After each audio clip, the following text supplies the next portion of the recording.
They tried to bury it with science, and they mocked it, they carbon dated it, they called it a medieval hoax. Yet every single decade, the truth pushes back, through the cracks, like light through a stone. The Shroud of Turin isn't a legend. It's not a painting. It's not a forensic crime scene in linen either. A silent witness is what it is, whose testimony has only grown louder. Tonight, we'll pull back the veil, because after 2,000 years, the evidence keeps returning one verdict.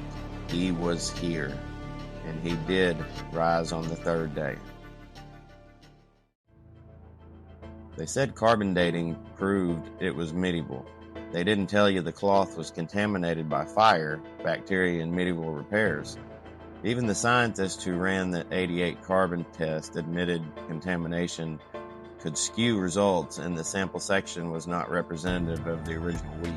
Independent textile experts confirmed this.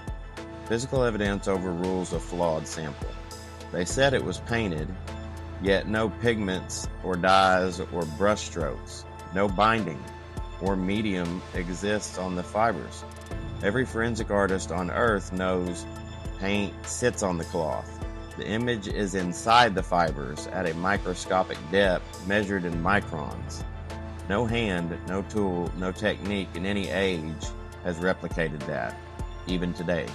They said it could be scorched, except heat burns through. This image doesn't. It's a photographic negative before photography existed. It carries 3D spatial encoding, modern tech only discovered in the 20th century. Scorching cannot do that.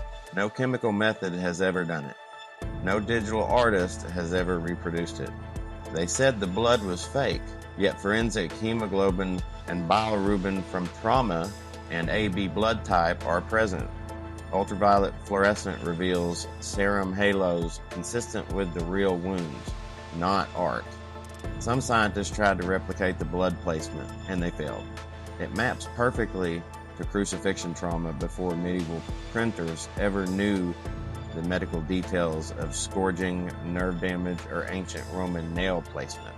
They said the body was placed and not resurrected, yet there is no flattening, no smearing, no pressure or imprint. The image does not behave like a body decomposing in contact.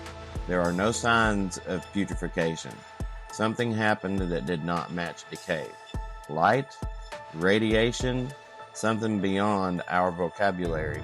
The cloth records an event, not a process. They said it was coincidence.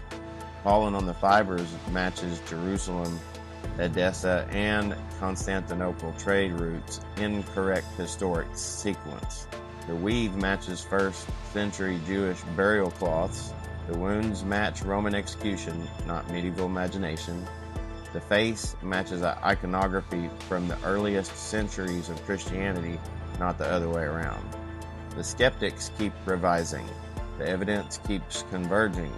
Not proof of religion, proof at the central claim of history left fingerprints. This isn't mythology, and it's not forensic theology. This is the only burial record in human history that behaves like an eyewitness. The shroud doesn't whisper, it declares.